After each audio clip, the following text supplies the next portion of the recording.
everyone. Welcome to Still a Little Salty, the podcast where we're not afraid to add a little flavor to our faith and a lot of laughter to our lives. We're your hosts, Christy and Heather, two friends who have seen life's ups, downs, and the salty in-betweens. We're here to talk about real life, real faith, real friendships, and all the moments that shaped us along the way. So grab a drink, get comfy, and let's dive in. Well, welcome. Hello, my friends. To episode 4. Is it 4? I believe Yeah, so. because 2.5 was Thanksgiving. Yep, and then we had 3. What was 3? Pass the salt. Pass the salt. No, that was Thanksgiving. That was the 2.5. Wow. Yeah, but we're on episode 4 Pretty sure this is of number Still 4. a Little Salty. Yes. Hello and welcome. Thank you for joining us. It's going to be a fun one, right? Yeah. Today's episode is a little bit spicy.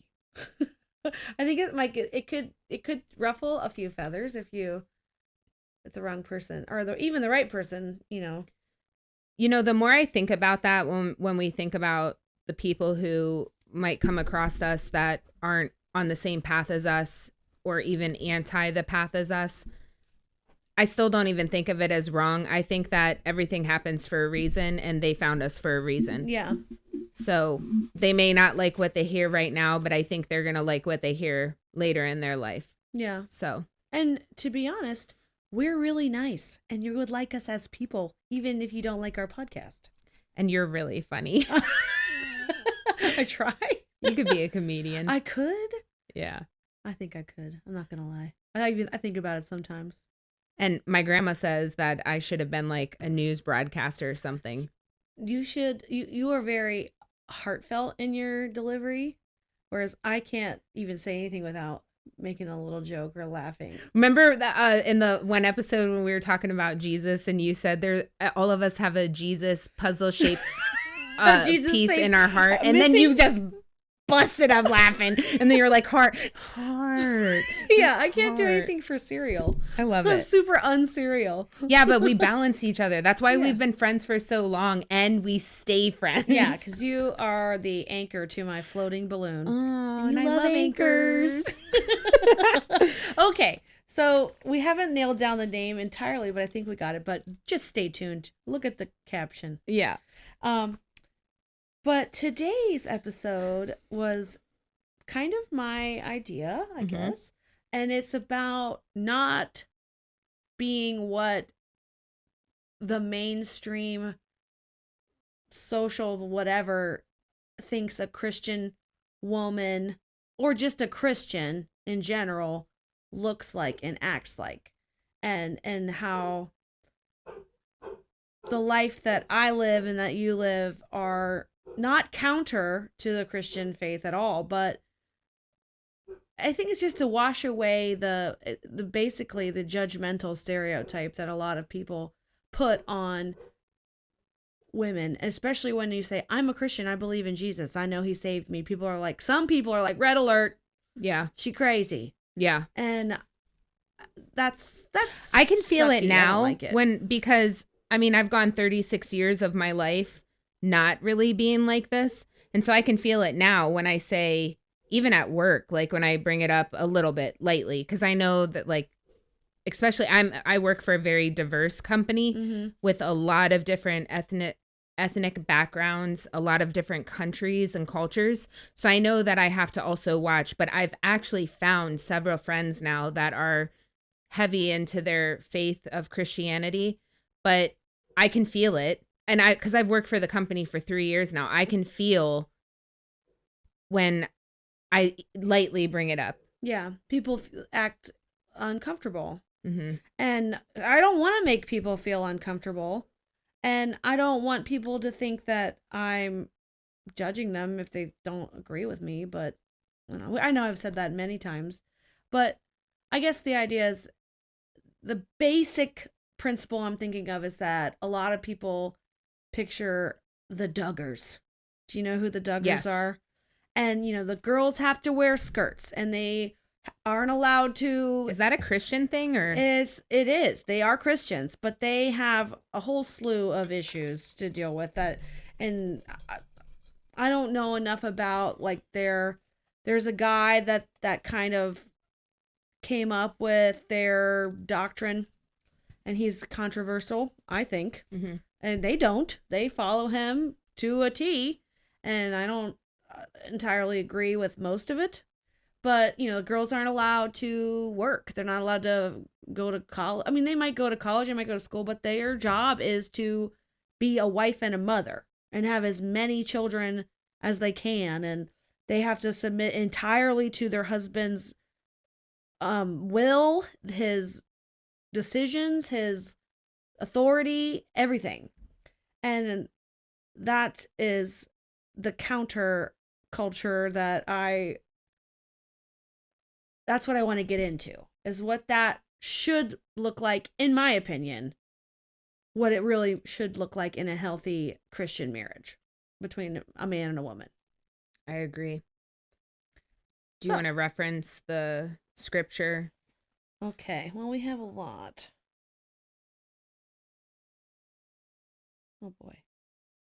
So I guess the first one I have here it's from the Old Testament, and it is about King David and Goliath. David became a king of Israel. And in 1 Samuel 6:17, man looks at the outward appearance, but the Lord looks at the heart. 16:7. Oh, I'm sorry. You're good. Yeah, 16:7. 1 Samuel 16:7. So, Samuel is writing about how David didn't look like a king.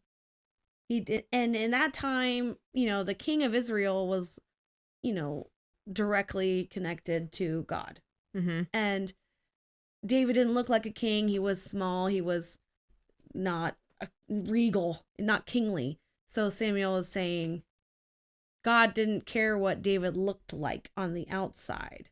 It was what his inside. Yeah. So that's where I'm coming from when it comes to the way your appearance, like tattoos and nose piercings and, crazy hair. And do I like those things? Some of them I don't, but I think that's the point. Like, God doesn't care if you have a tattoo, as long as that tattoo is not like really awful, like, well, I think murderous, disgusting, yes, offensive, amoral tattoo, but or praising another god, Satan, loving tattoos. And that's just a whole problem in itself. It's not the fact that it's a tattoo, it's the fact that you would permanently put something horrible on your body. Yeah. He doesn't care that I have tattoos. You have tattoos. I have quite a bit of tattoos. You have way more than me, but that doesn't mean anything.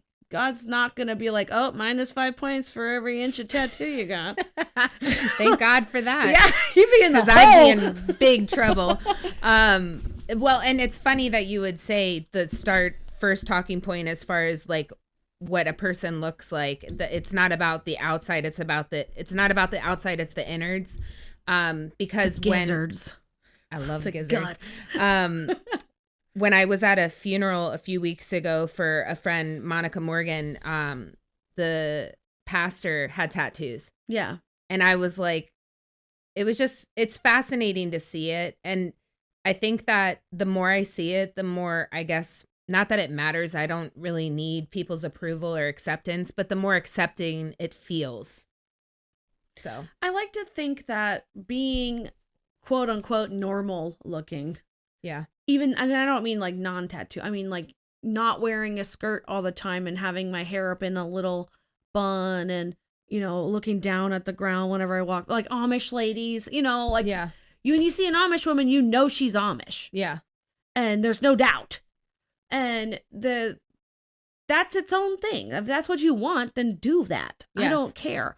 But I want people to look at me and know that I'm a good person just by looking at me, and know that I'm friendly and kind. And then they find out I'm a Christian and they're like, wow, well, she's normal. She's not crazy or weird or judgmental. She's just a person. But I don't want to be opposite. I don't want the world to influence me into not doing the right thing. Well, which is what I think happens when you let fashion and tattoos and culture and the media and peer pressure pressure you into doing stuff that maybe you don't feel right about. Right. Well, and the more I get into the Bible, the more that I read it, hear it, go to church, and it's taught to me there. The Bible speaks a lot about like vanity too, and trying, we should try to lessen the vanity. And I think that the more that we put pressure on the appearance of what a Christian looks like, the more that you feed into the vanity that you really shouldn't have. Like, it was why judge anybody by like the richest person on earth and the poorest person on earth can have the same amount of faith and nothing else matters. Right. And vice versa. The poorest person could be richest of heart and the richest person could be poorest of heart. And so it doesn't matter what you have or what you look like. I just think what's important is that you understand the sacrifice that Jesus made and you use that to live your life in a way that's pleasing to God. And what that means, I think everybody just figures out along the way, because there's rules, there's instructions, follow them, but the Bible doesn't say, Heather Magoni, don't you dare get a tattoo on your foot. Don't go to Mexico and get a backwards tattoo on the side of your body. Never would do that. Never. Now, does it say anywhere in the Bible that we really should have like skirts and stuff on? Like that does fascinate me. And I'm not asking the question or saying it to pass judgment. So anyone who comes across this and that's the way that they choose to be, please don't take my words as I'm judging it, but I'm curious. Like I can't say without like some research if there's verses particularly, but I know that most of that is rooted in what we consider modest. Okay. Modesty. Yeah. And modesty is such a weird word in my opinion. Like, what does it mean to be modest? It means what? Not showing cleavage or not talking loud or not showing your legs or not wearing a bikini, but maybe a one-piece. Like, what is modest? Modest is so hard to nail down. Yeah. Like, at the core of modesty, I think at the core is not sexual. Like, it is like counter to that. Like, if something can be perceived as sexual, then it's not modest. Right. I can say that's the bottom, the baseline. But there's some weirdos out there that can find anything can sexual. Think that like a turtleneck is sexy. Like, you know what I mean? Like, that's what I mean. Like, if you're, it's hard because there's a lot in the Bible, and that's where the Duggar stuff comes in. Like the not causing other people to sin kind of thing. Like, don't let your boobs hang out because you might cause a man to have lustful thoughts. But see, but I don't agree with that. No, because grow up and have some agency over your own self. But on the other hand, if you feel compelled to be a modest dresser and you don't want to know that somebody's looking at your body, then certainly that's a conviction you should have. Yeah. And I don't think that there's anything wrong with being modest. And sometimes, I can't disagree because there are times when I'm like, listen, is that really appropriate to be wearing outside or like in front of children? Right. That's my big thing. Like, I got little boys and I know what little boys end up liking eventually. Mm-hmm. We're not there yet, but that doesn't mean I want to take my kid to the mall and have him see butt cheeks everywhere. Like, why? Those little girls should not be, even a grown woman, like, have some pride in your butt cheeks. Cover them up. Save them. Save your butt cheeks for somebody else. Like, I have seen so many underbutts in the past couple of years, like, at Target. Like, why can't I see her butt cheek at Target? Yeah. Like, just, Why? And they pull them. Okay, I'm not going to get into this. Pull them shorts down. Just way too tall. But also, don't look at the butt cheeks. And young men, don't pull your shorts down to the point that your boxers are also hanging out. Do they do that? Oh, still? yes. I thought that wasn't cool anymore. Oh, I guess it's back because I've seen a lot of boxers sagging, and butt cheeks sagging. Yeah, like come on. No. My little boys, they both tuck their shirts in and pull them pants up to high like Urkel heaven. Yeah, and I'm like, I think it's adorable, but I'm like, you better keep an eye. You might get made fun of for that. But please send me a photo of this. It looks so cute, though. It looks so. Roland wore a bow tie to church the other day. I saw that. Your dad posted a photo. Yeah, he wore a bow tie. And, that's adorable. So yeah, they're just coming into their fashion sense. I feel like we've gotten. That's kind of early, actually, because Landon didn't get into his fashion until high school. I'm gonna say that if the word fashion sense is a pond, they're approaching the grass that's approaching the pond. Like, they don't do a good job. Like, they'll have, like, Roland will come out wearing, like, basketball shorts and a polo shirt that are vastly different in color. And, like, knee socks that have Santa Claus on them. Like, they don't match. But he's, like, trying, I guess. Well, he's coming into his independence. Yeah. And he's learning a thing or two. So, yeah. So, let's see. So next it goes into order and tradition. Yeah, which is kind of what I'm thinking of when I say, like, Pentecostal is like one of those versions of Christianity that, or like denominations or whatever that, have you ever heard of people who speak tongues? No. So I think there's someone at our church that does it. Really? I think so. I've never met anybody that. That's weird. No, I'm not saying that person's weird. I'm saying it's weird. It's a weird concept for me. I think that's what's happening, but I that'll have to be a sidebar conversation, but I've heard it sounds like another language. So for the reference, okay, this is not two biblical scholars teaching you. This is me, who has a moderate understanding of the Bible, and Christy, who's learning. My toes have just started to get into it. So, why would I reference feet? Don't talk about feet. If you're a creep, just keep it to yourself. You're not. We love you, toes. even though you may need to rethink your predilections. Yeah. So, from what I understand, the term Pentecost is in reference to after Jesus ascends to heaven, after being resurrected and he ascends to heaven. Pentecost is when he gives the apostles the power to perform miracles. And there's like a whole list of them. And I think one of them is tongues. Speaking in tongues. And like tongues is being able to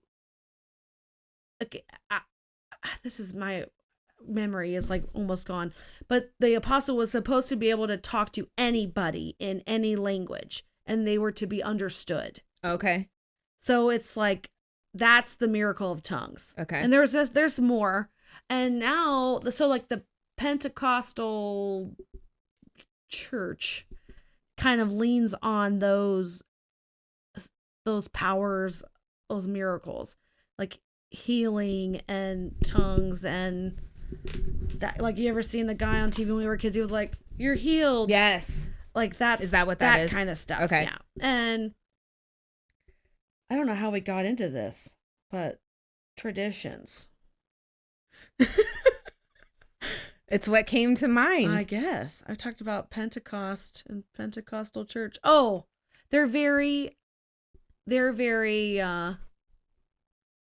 strict and on their dress and how things work, and the girls wear the skirts and the so hair. they're traditional. They're very traditional. Okay. And what's the other one? I don't know. There's so many. So my point being, like, traditions matter. Like, we have gender roles for a reason.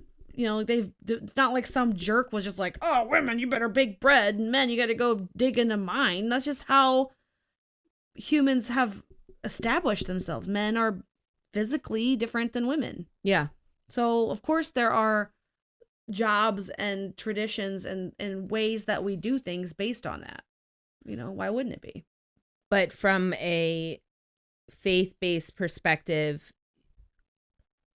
am I understanding that what you're trying to get across to people that find us is don't let the old ways of things and the old traditional context of what you may have heard or been taught or seen on TV deter you from walking a life of faith and Christianity today? Because there's evolving in every aspect of life, and so what worked 20 years ago isn't necessarily what works today or 2,000 years ago. Yes, but what matters is what is written.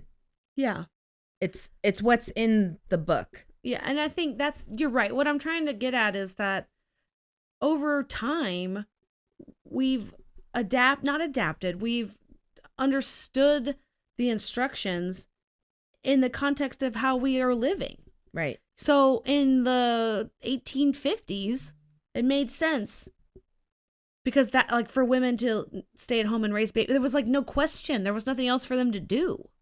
Well, there was no other option. Even that, like the cost of living. Right. That's so like things are different over time. Yeah. And of course God would know that. He invented it all. Right. He would understand that in today's world, it's not always like everybody kind of lived the same back in the day, Like, yes. You were rich or you were poor, but now we have such a variety of lifestyle. People that work, women that work, men that don't work, families that do things completely different. Families in California are different than families in New York, Yes. So, of course, and that's different than families in India or Pakistan or Japan. So why do we feel like we have to follow rules from 1,000 years ago? In my opinion, I don't think we have to. I don't think we've ever had to follow. Again, as time goes on, things change and there is evolving, and the way that we live today, AI exists. When I was first born, AI didn't exist. Right. Like, there's constant evolving in every aspect of your life. But to fear finding faith or talking about faith simply because of the traditions and the context from hundreds of years ago or thousands of years ago isn't a good excuse. Because look at us. I am different from you in the sense that I have a sleeve tattoo and I have a nose piercing. You have tattoos, yes, but like you're more modest than I have been. I mean, if you're going to go with that route. But like we all look different. We all are different. But at the end of the day, what matters is what's in our core. And being better people, doing better in life, talking about this and not feeling shame or embarrassment, spreading the word, talking to a stranger, and if they ask questions, you answer them and you don't get like nervous or afraid to be judged. So, I mean, that's the way that I have been perceiving the message. I know this is more of a context that you're leading, but that's kind of my take on what it is so far. You got to get me back on the rails because I'll start just going wild. Going ham. So the next scripture we had was 1 Corinthians 14:40. All things should be done decently and in order. So that's kind of where I was thinking about when in terms of like, you have to go to church and you have to do this and you have to do that and you have to, no fish on Friday and no this and that and or whatever it is. I think those rules were made in a time when stuff was crazy. Like And it made sense. yeah, and then. Christianity was brand new, and like Paul was writing to the Corinthians there saying like they started a church, but there was no leader. Right. So you have leadership for a reason. You have a leadership because you're trying to like get something done, but nobody knows whose job it is to do whatever. So, you have to follow, you need a leader, which leads me into the next part is why I think men are meant to be leaders. And how the biggest point I wanted to make, we're just going to jump right into it because is that I feel like the whole girl power, I don't need no man, independent woman, stuff that we were fed when we were young, it was a disservice to us as adult women now.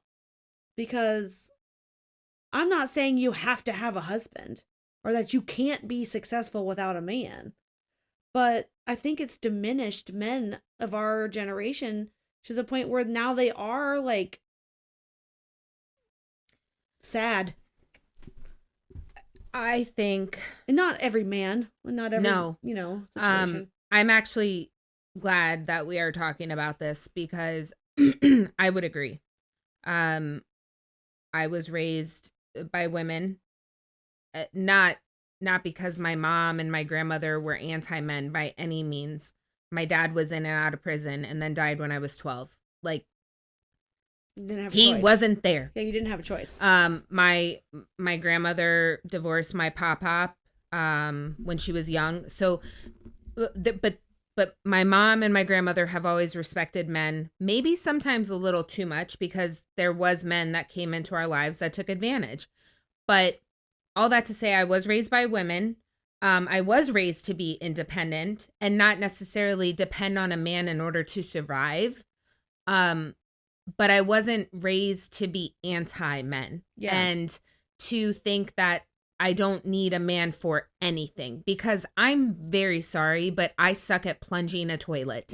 Like, let's go there. I don't even want to do it. Well, I don't even care. I'll clean the toilet, but I am so awful at like I struggle with getting it to plunge, and my husband can do it. He's a master plumber. Yeah, like I'm just the most basic thing, like, and I'm gonna go there.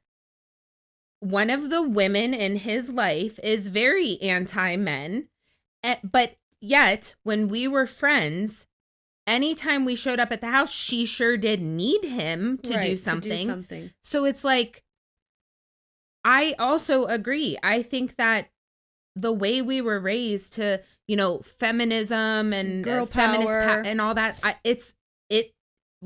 think it has severely set us back as women.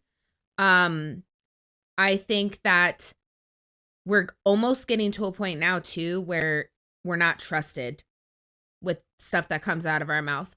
I think that the boy who cried wolf has happened too many times with the victim mentality. And it's also getting to a point now where myself, like, are you actually telling the truth? Like, is this really happening? Or is it, woe is me? Yeah. I want the attention. So I would agree with you. And obviously we'll continue on, but yeah. And I think it's just like, even in the early part of my own marriage, I felt like I'm strong. I can do that. I don't need you. I don't need you to do that for me. I know what to do is right. I can take care of this. I can figure everything out. You just do whatever. You just go do your thing. Yeah. And come home and I'll make you dinner. I'm like literally going to do everything because I know I'm right. And I can do anything you can do. Anything you can do, I can do better. Yeah. And it took a long time for me to realize the toll that was taking on me and my husband. Because I'm a hot mess sometimes. For years, I was mad. I was overwhelmed. I was just like, why did I choose to do everything when I married a person to be my partner? And then the thing that really set me off and that started me down this path was that I started getting a lot of TikToks. The algorithm got me about basically women just complaining about their husband. And, my, oh, he never changes a diaper and he can't do this and he never does that. He doesn't notice anything. He doesn't, I'm basically just his mom. Well, and I was feeding into that and I was complaining to him. I was like, why can't you help me with the house? Why can't you do this? Why can't you do that? And just just what a guy would call nagging, Mm-hmm. you know? And because, I mean, I was legitimately feeling those things, but it was because I decided that I was the boss of everything. And so whenever he didn't follow my perceived set of rules or instructions, I was pissed. Yeah. And it came to me eventually that, like, I can give away some of this. Like, I don't need to hold it all in. I don't need to hold it all. I don't need to own it all. I married an adult. Well, and agreed completely. I am also someone who has done this. There are things I still have a hard time letting go. I'm very I've not been diagnosed OCD, but I'm pretty OCD. Like when it comes to cleaning, I'd rather the guys not do it. Like Landon will clean his bedroom and his own bathroom, but like when it comes to cleaning the house, one, I enjoy it, and two, I'm so particular in the way that I do it. So I'm just like, let me do it. I love cleaning, but like I would let a hitchhiker come to my house and clean it for me because I care so little for cleaning. oh, I love cleaning. But to go back to the point, there are things that I also know that I did throughout my marriage where I know everything, I can do it. I don't need you, I want you kind of deal. And no, I don't need my husband all the time. I can do some things by myself, but I absolutely do. One, I need his companionship. If we were to have ever had kids, I would have needed him for that. Like, and he is built differently than me. There's things that he can do that I absolutely cannot do. Right. Don't diminish the fact that men are the builders and the providers and the protectors, and we tend to have a little bit more of a nurturing aspect to our lives, and the preparers and the nurturers and family builders. Like there is an aspect of that in our genetic makeup. So the damage has been done. And actually, Tucker Carlson has talked about this. I've recently started listening to some of his stuff, but he's talked about the damage that is done right now that is going to take a while to reverse between men and women of this generation. Right. And the decline in children and having children. And Matt and I didn't have kids because there was a lot of things against us when it came to that. It's not because we chose not to be producers. Obviously he has 2 children. They're just things that were against us. So we don't fall subject to what is happening in today's day and age. Cause I would have gladly at this point, like at least experienced it, I guess. But anyways, all that to say, you're right. We were raised in a time, and I even think maybe it started before our generation, of women independence. And yeah, I think we were the first generation where it happened. It was like that from the beginning.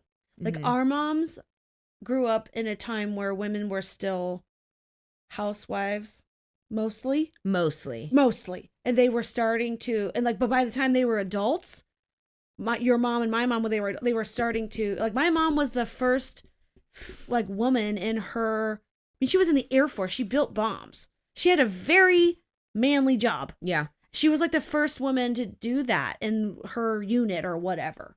So, I mean, That's she, awesome. right? It is awesome. And I'm proud of her for that. And I don't mean, by any means do I mean that women aren't supposed to go out and achieve and do things. Yeah, we're not saying stay in the kitchen barefoot and pregnant. Absolutely. And that's not saying, like, Brent and I have argument over the years about whether women should be doing like manual labor jobs with men. And if they, like that, like, and that's always been a big heated thing. And I'm like, you know what? Could I go out and climb a telephone pole and hang lines? No, I couldn't do it because I'm a wimp and I'm not strong.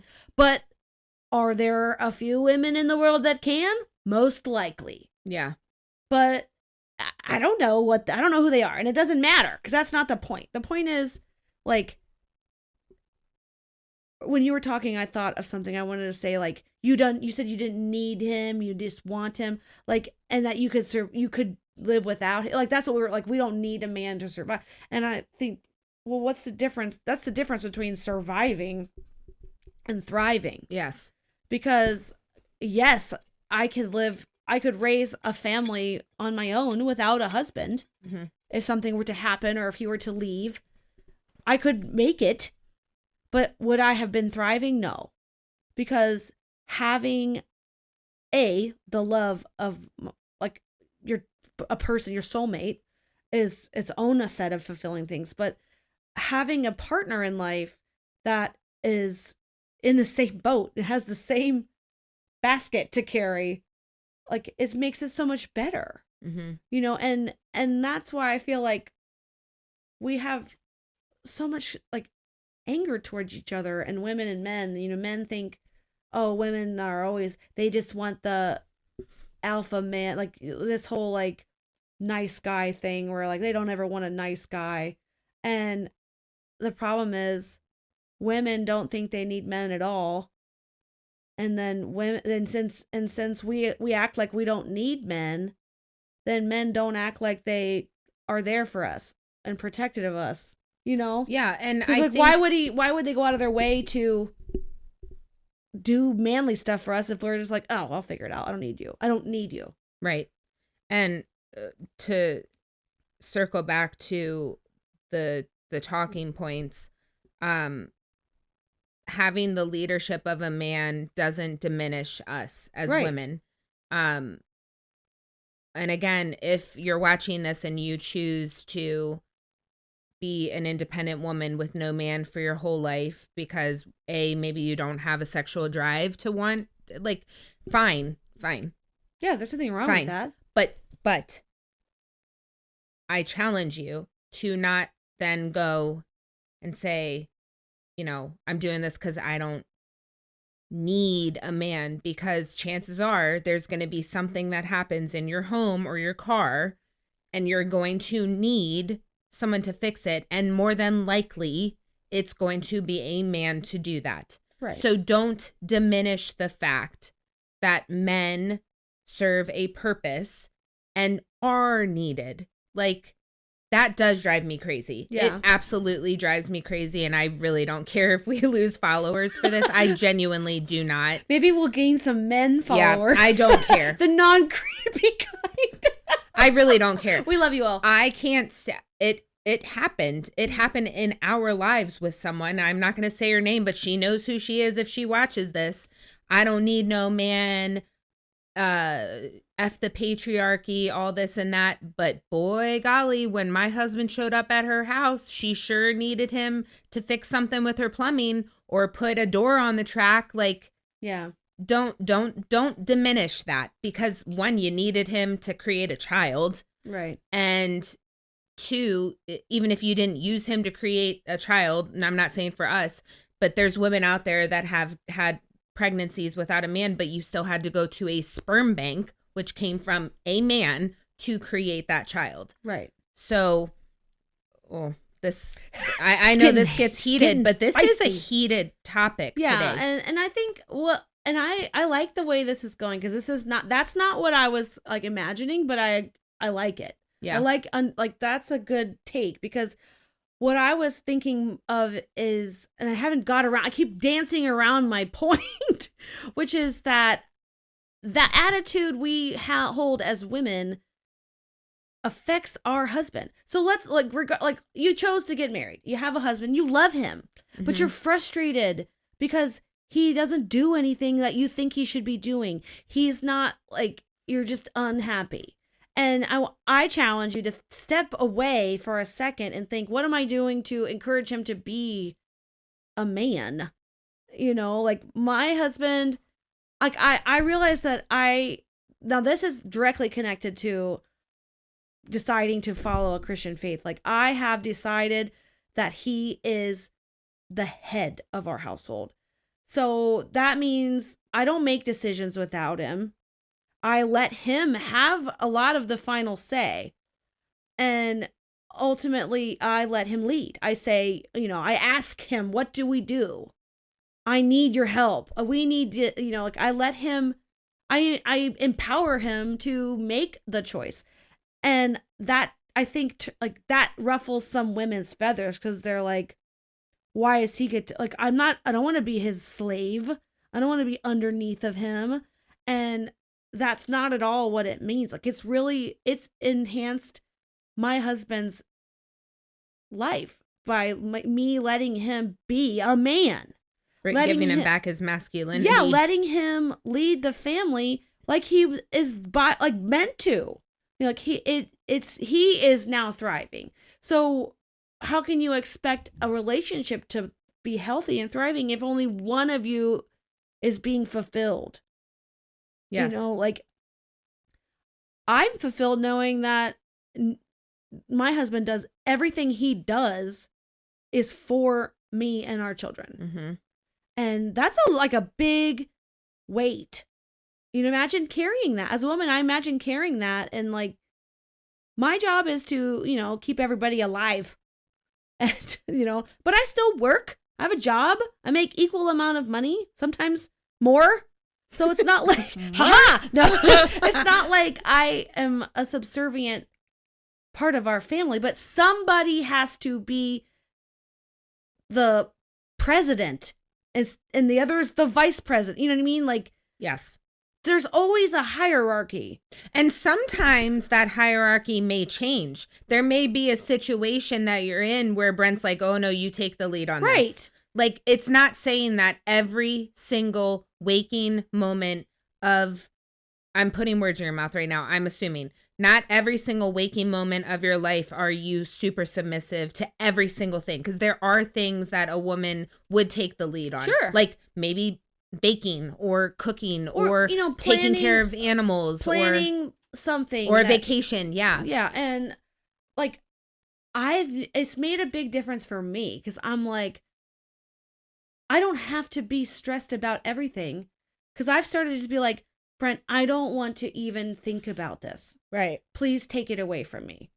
Like can't just I don't even tell me about it. I don't even want to know. Just do it. I don't care. And he would do the same for me. Like, I don't want to worry about this. Can you take care of that? And before, you can't do that. Like, to preface that, you can't just be like, can you take care of this? But then say, but you have to do it this way, exactly the way I'm telling you to do it. Well, then don't get mad if he doesn't want to. Or if it's still not done right. Yeah, like if you're going to give it up, give it up. Let him have it. Let go. Let them. And you know what? Men will, if I told my husband to do something domestical, like bake a cake, and I'm not saying I would do this, but if I was like desperate, I was like, honey, I need a cake. I can't make a cake. I need you to make me a cake. He'd figure it out. He'd either bake a cake or he'd go buy a cake. Mm-hmm. You know what I mean? Like that, but if I'm like, oh, there's no way he could bake a cake or he would mess it up and I'm just not even worth my time to even ask him. See, that right there. Where did it get twisted in history that it was that? It's that. Like, what happened in history to have that reaction? Because that's what starts a lot of it. Like, like something happened where men went from like, there was never a question that a man could do something to, oh, don't even ask him. There's no way he could do that. Like we've lost respect for men. Yeah. In our generation. And I going back, I think it's this whole like independent woman crap. I mean, I've been now I'm not saying that men are not to blame at all. Oh, because there's a reason women decided they needed to be without men because you don't have the greatest track record when it comes to like domestic violence and murdering each other and or sexual assault, raping. Yeah. Like, so obviously there's a reason that women were like, we need to get away from these guys. But they all, like, they shouldn't all be put on the same bucket. Sure, because those people still exist. Those horrible dudes are still around. Yes, but there are also crazy women. Sure. Bobbitt. Like, I'm just Lorena. saying, yeah, but like there's some crazy women too, but men didn't go putting us all in the same bucket. Yeah. Well, this is where it comes down to the stereotypes. Yeah. You know, we assume, but this is so complicated because I don't automatically trust a man that I meet. Yeah. And I don't mean like on a professional sense, sure. I mean, I'm not talking about like I'm going to be like pepper spraying every guy in the grocery store. Right. But every woman I know, I would be willing to say every single woman listening to this or that you would talk to will tell you they have been walking somewhere and there was a man around the area that made them feel scared. Yeah. Without a doubt. And I don't think a lot of guys like understand that feeling. Like, I've told that to Brent and he's like, for real? I'm like, that guy could be like not even paying attention to me or not even be aware that I'm around. But I know he's there. And I'm afraid of what he might decide to do to me because he is bigger, stronger. Yeah. He could do whatever he wanted. And that's terrifying. Yeah. And that every woman has felt that way. Yeah. And that's partly why we have this like aversion to men. Yeah. So we're like, it's like we're going around in circles. It's such a complicated thing, you know? Yeah. But the message here being the stereotyping. Yeah. Like, we assume that every man's going to be like, yeah. scary. And you can't do that because it's going to damage your perception and the health and happiness that you have moving forward if marriage to a man is in your future. If that's your future vision, you have to try to not stereotype every man that you come across and not fall victim to what the media, what the magazines, what the influencers are telling you, because it's wrong. Yeah. It is wrong. It's absolutely wrong. And it's unhealthy. It's unhealthy that there is such a divide, especially again with this generation after us, between men and women. And I mean, I won't lie. Like, I think that Matt and I have probably instilled some of the fear that Landon even has with women because of some of the things that Matt has been exposed to or experienced, and even things that I have seen. Like, so as parents, we have to do a better job too of working on not also stereotyping every single female that he comes across. But yes, it's a circle. It's going to be a constant circle, but the respect needs to be given back. Yeah, and I think I got off track because really what I wanted to talk about was being a Christian wife and how it's counter to what society tells us, that you need to submit to your husband. And that means different things for different people. And I don't mean like every single night at 7:00 you better be in your nightie in the bedroom. You know, that's not what I mean at all. But guys need that. So you need to be willing to do that for them. Why would you marry him if you weren't? Right. You know? And, you know, you just gotta understand that guys are different and we're different from each other. And if you can help him to be a better person, be a person that's more aligned with his nature, it can't be anything but good. Yeah. And that's our duty as Christian wives. Amen. And it's their duty to honor and respect and love and cherish us as wives. Yes. And protection is like I know that Brent would lay his life down for me, you know, and if you have a husband that you don't feel like that's the case, you should look and see what else is maybe in the way.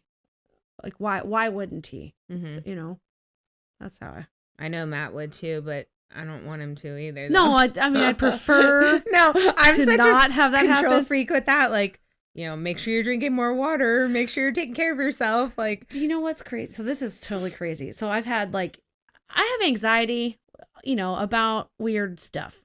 And one of the things for years was like burglars. Like for some reason I thought that like armed burglars were going to just come and bust in a house just to murder me. For what reason? I don't know. I'm definitely not worth like an assassination attempt. okay. But in my daydreams of anxiety dreaming, I always imagine I can definitely like kill those intruders better than Brent. Like I can get to the gun and just blast him. Well, you better were than he shooter. could. So like in my crazy imaginings, I never imagine I'm just like cowering in the corner holding our children while Brent is just like gunning down the bad guys. Now I'm the one who's like kicking down doors and like blasting caps at the bad dudes. Yeah. And Brent's just like my wingman. I'm like, throw me a clip. And I'm just like, I don't know why that's so ridiculous, but I always imagined myself as the Rambo when in reality I know like Brent would never he would be like, what the heck? Like locked me in the bathroom. That's funny. So that's yeah. actually hilarious. Well, and I'm not a good aim, so like I know that Matt would be. I would just be like, I just have to keep shooting until I know that they're down. Like, I don't imagine myself as Rambo. Like, I'm not afraid, though. I'm like, if it's either you or me, and it's going to be you, not me. That's what I mean. Like, we don't break into our house because you will be holy in the not good way. Yeah, same. We are, yeah, same. So I think that the best path going forward is for you to lead me in the talking points. Well, I think that I've done that, but we definitely went on a tangent with the women and men thing, yeah. and that might be another episode again to discuss. I'd like to hear what anybody who's listening like thinks. You know, like I love when people comment, and okay, shout out to our number one fan, Casey Miller. Fan. You are our first and only president of the official You're the Still a Little fan. Salty fan club president. Yes. We're going to have all of our fan letters mailed to your house. Yeah, and shout out Jody Vermeer for my Be Salty Stay Lit shirt. Thank you, amazing. Jody. But that was another tangent. But I think that we should have another episode discussing this further. But to circle back to what this all was about is like the whole stereotypes, the good and the bad stereotypes of today's stereotypes, the past stereotypes. Yeah, I guess all right, to take this to the finality. In today's society, what would one do in order to be a good Christian? Well, we all know the baseline, which is believe in Jesus and be saved, be accepted. That's how you just can walk around and say, I'm a Christian.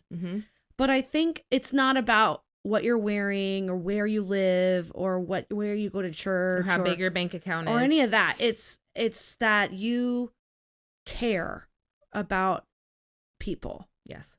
And you can love people that don't love you and that are not doing the things that you think and know based on the Bible are right. You can love every person regardless of the magnitude of their sins because it is not. Well, we are told to love. Yeah, it is not our job to love thy enemy.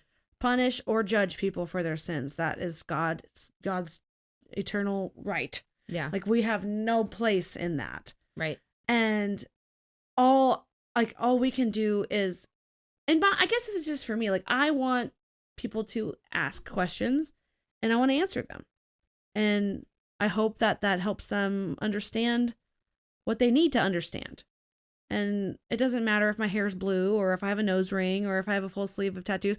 And I think that those things actually can be a benefit if someone sees you, Christy, portraying all of the greatest qualities of a Christian person, someone who's kind and loving and patient, and you have a full sleeve of tattoos and a nose ring, and they have a full sleeve of tattoos and a nose ring, and they've always thought nobody at church would ever want me to come to their church.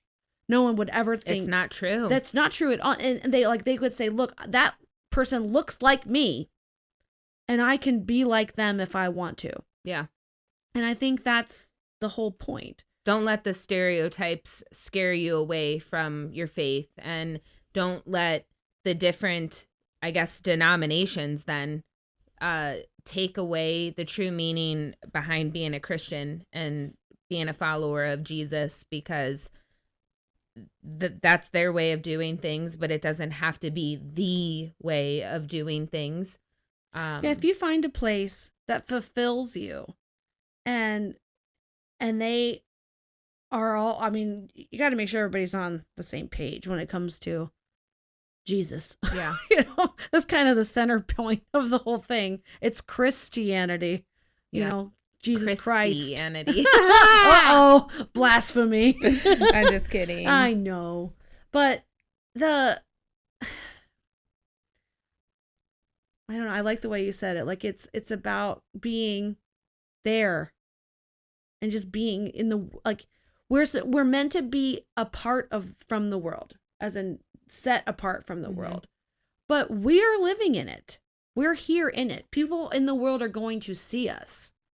So being apart from the world doesn't mean separating yourself from the world and ignoring the world. Because how could you ever evangelize or tell somebody or help somebody if you're not there? And I would like to also say, don't lose track and don't lose focus on what the message is. The message is the word, and the material things are not what's most important. And the reason I'm going there with that, with like into this whole stereotype and stuff, is because there's different forms of churches too. There's big glamorous churches, there's churches that have bands, and then there's churches like my church, that not my church, but the church that I have chosen to go to, where the outside of the church doesn't look glamorous and it does look dated, but to me it's what the heart of it is, not what the outside of it looks like. It's what is the heart of that church and that group that you're choosing to be around. And the church I go to has people that dress classy or dresses in sweatpants, but the heart is there. And we don't really care about what the pews look like or what color the floor is or how big and grand the place is. It's what we're providing to the community. Yeah. I mean, everybody would have to understand that the early church, the first Christians didn't go to St. John's Cathedral or the Refuge Church. Like, they met at somebody's house or out in the middle of a field or wherever. Like, church is not just the building. Like, church is a family. It's a core. It's a heart. Mm-hmm. Without it, you're just pretending. Yeah.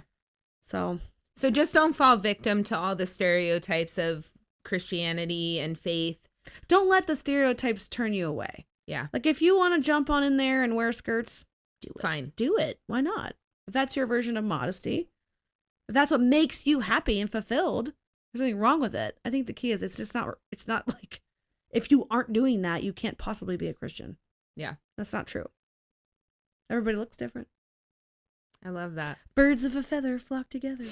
I don't think that goes. I just wanted to say it. She's going to put that on Instagram. Oh, I absolutely Me acting all weird. So to end it, how about this? Go to the final bullet point. It's the wrong one. Oh my gosh. Look, she's so organized. She's got an iPad and I'm over here just scrambling about, walking humbly, not perfectly. Yep. Faith is not about performance or image. Yep. God desires humility, justice, and mercy. Would you like me to read Micah 6:8? Yep. That's the only one I didn't mark in the Bible. Where's Micah? Doody. All right, in the comments, I can't read them until it's done, but is Micah a new or an old? Oh, gosh. I got these little tabs because I thought it would make it easier, but it's not. I still don't know where it's at. Well, she's referencing Micah 6, verse 8. Where is it at? I didn't even know. I don't know. It's in the Old Testament. Page 1693. What the heck page is that? It's a shorty. I think it's a shorty little book. Is it? Joel. Micah. For Micah. Like the countertop. Okay, 6, 8. Oh, geez, it's really short. It's only like a few pages long. Oh my gosh. Now experiencing technical difficulties. They're stuck together. When you got a Band-Aid I know, too, so I I'm slobbering on my Bible. Please remember, folks, this is a fun podcast. Remember? This isn't a fancy podcast. Do you remember our tagline? Low production value, high spiritual value. Yes. Very nice. Okay. 6:8. He has told you, O man, what is good, and what does the Lord require of you, but to do justice and to love kindness and to walk humbly with your God. So, don't boast. Be humble. Stay salty. Stay salty. Was that the end? Yeah. Okay. We love you. Love you. Stay salty. Bye-bye. Thanks for joining us on this episode of Still a Little Salty. We hope you enjoyed hanging out. Don't forget to like and subscribe. Remember, it's okay to be a work in progress. We're all just trying to be the salt, adding goodness, truth, and a little bit of flavor along the way. We'll see you next time. Until then, stay salty.